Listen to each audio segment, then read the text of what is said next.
Hello दोस्तों, हमारे YouTube channel में आप सभी का स्वागत है। तो दोस्तों, कोचिन शिपयार्ड से रिलेटेड एक बहुत ही अच्छी खबर आ रही है। अभी हम डिटेल्स में इस खबर को डिस्कस करेंगे, तो वीडियो के साथ एंड तक बने रहना ताकि आप अच्छी तरह से सभी चीज़ों को समझ पाओ। ठीक है, चलो स्टार्ट करते हैं। तो देखो, खबर यहाँ पर ये आ रही है कि कोचिन शिपयार्ड के नए ड्राई डॉक में बाढ़, एक बड़ी उपलब्धि। अब दोस्तों देखो, अगर आपको ड्राई डॉक के बारे में जानकारी नहीं है तो आई थिंक यहाँ पर आप सभी को थोड़ी सी कन्फ्यूजन हो रही होगी समझने में, लेकिन सारे कन्फ्यूजन, सारे डाउट्स क्लियर हो जाएंगे आपके, बस वीडियो के साथ एंड तक बने रहना।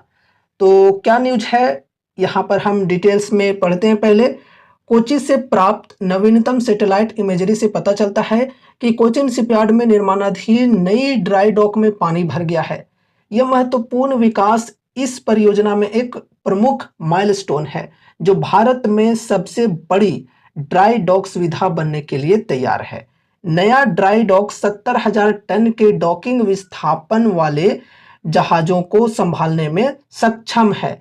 यह प्रभावशाली क्षमता कोचिन शिपयार्ड को बड़े और अधिक जटिल जहाजों को समायोजित करने में सक्षम बनाएगी, जिससे देश में एक अग्रणी जहाज निर्माण और मरम्मत सुविधा के रूप में इसकी स्थिति और मजबूत होगी। अब दोस्तों देखो, समझना थोड़ा ध्यान से, ये जो खबर आ रही है ये एक सैटेलाइट इमेजरी के माध्यम से खबर आ रही है, और मैं उस इमेज को आपके साथ अभी शेयर नहीं कर सकता कॉपीराइट रूल्स के वजह से।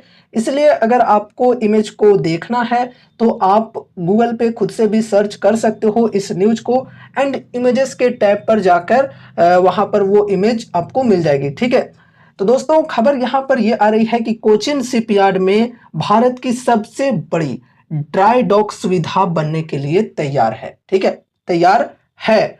अब यहाँ पर जो बड़े बड़े शिप होंगे वो रिपेयरिंग एंड मेंटेनेंस में आएंगे। ठीक है, पहले समझो ड्राई डॉक होता क्या है। देखो यहाँ पर ये एक इमेज के माध्यम से आप लोग समझो। ठीक है, मैं आपको जूम इन करके दिखाता हूं। यहाँ पर आप लोग देख सकते हो एक आयताकार यहाँ पर नाली की तरह बना हुआ है। देखने में तो ये आपको काफी छोटा लग रहा होगा, लेकिन रियलिटी में इसकी साइज की बात करें तो काफी बड़ी साइज होती है। कई सारे फुटबॉल के जो फील्ड होते हैं वो इसके अंदर आ जाएंगे। ठीक है, तो यहाँ पर देखो क्या है, एक रेक्टेंगल शेप की नाली की आकार की बनी हुई है, जिसका यहाँ पर द्वार है, और यहाँ पर देख सकते हो एक एयरक्राफ्ट कैरियर इसके अंदर एंट्री ले रहा है। ठीक है, देख सकते हो यहाँ पर इधर पूरा पानी है।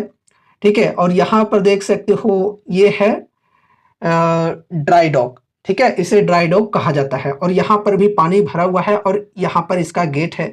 तो अब देखो ये जो एयरक्राफ्ट कैरियर है ये इसके अंदर घुसने को तैयार है। ठीक है, यहाँ पर अंदर आएगा ये एयरक्राफ्ट कैरियर, देख सकते हो इतना बड़ा साइज है एयरक्राफ्ट कैरियर का, तो वो यहाँ पर आएगा।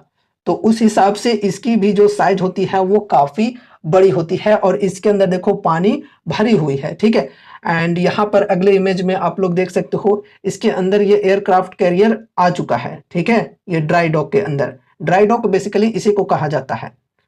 और यहाँ पर एक और इमेज है, इसमें देखो आप लोग समझो, यहाँ पर ये जो ड्राई डॉक है आयताकार ही होते हैं ये ड्राई डॉक। ठीक है, तो इस ड्राई डॉक में ये जो एयरक्राफ्ट कैरियर है ये आ चुकी है, एंड यहाँ पर देखो ये जो गेट है ये बंद भी हो चुका है। तो ड्राई डॉक इसे ही कहा जाता है। मतलब ये जो आप लोग देख रहे हो इसमें पानी भरा हुआ है आयताकार शेप वाला, तो ये ड्राई डॉक होता है।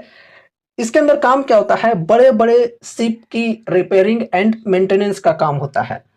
देखो दोस्तों, शिपिंग के अंदर ये एक रूल होती है कि हर लगभग 5 साल में शिप को अपनी सर्विसिंग करवानी होती है, रिपेयरिंग एंड मेंटेनेंस करवानी होती है। जिस प्रकार से हमारे जो व्हीकल्स होते हैं उनमें एक सर्टेन टाइम पीरियड के बाद सर्विसिंग की जरूरत होती है, उसी प्रकार से वेजल्स के अंदर भी एक सर्टेन टाइम पीरियड के बाद सर्विसिंग एंड मेंटेनेंस की जरूरत होती है। ठीक है, हर 5 साल पे।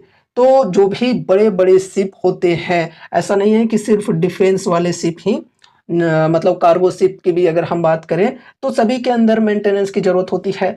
तो वो यहाँ पर आते हैं इस ड्राई डॉक के अंदर, और इस ड्राई डॉक में उनकी रिपेयरिंग एंड मेंटेनेंस की जाती है अलग अलग लेवल पर। यहाँ पर देखो क्रेन्स वगैरह भी लगे हुए होते हैं, ठीक है।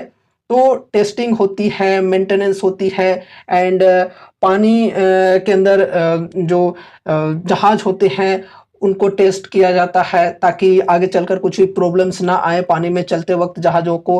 फिर पानी को पूरा सुखा करके भी कुछ रिपेयरिंग एंड मेंटेनेंस का काम किया जाता है। तो सब कुछ यहाँ पर काम किए जाते हैं बेसिकली रिपेयरिंग एंड मेंटेनेंस से रिलेटेड। अब दोस्तों देखो, पहले से तो ड्राई डॉक सुविधा है कोचिन शिपयार्ड की, लेकिन इस बार कंपनी ने एक नई ड्राई डॉक सुविधा बनाई है। यहाँ पर देखो उसी से रिलेटेड खबर है। अब दोस्तों इस ड्राई डॉक में पानी भर गया है, तो पानी भर गया इसका मतलब ये है कि अब यहाँ पर रिपेयरिंग एंड मेंटेनेंस के लिए ये जो ड्राई डॉक है ये तैयार है, ठीक है। अब यहाँ पर जो बड़े बड़े शिप्स हैं वो आ सकते हैं रिपेयरिंग एंड मेंटेनेंस के लिए। ये एक नई ड्राई डॉक सुविधा है, ठीक है। और इसमें देख सकते हो यहाँ पर काफ़ी बड़े बड़े जहाज आकर यहाँ पर रिपेयरिंग एंड सर्विसिंग वगैरह करवा सकते हैं। यहाँ पर देख सकते हो कैपेसिटी के बारे में भी बताई जा रही है कि 70,000 टन तक के जो डिस्प्लेसमेंट वाले जहाज होते हैं उनकी यहाँ पर रिपेयरिंग मेंटेनेंस हो सकती है, ठीक है। तो बड़े बड़े जहाज़ों के लिए यहाँ पर ये जो सुविधा है ये बनाई गई है, और भारत की सबसे बड़ी ड्राई डॉक सुविधा बनाई गई है कोचिन शिपयार्ड के द्वारा, ठीक है। तो आई थिंक आपको ये इन्फॉर्मेशन मैं आपके साथ पूरी डिटेल्स में शेयर कर पाया होगा। आगे बढ़ते हैं।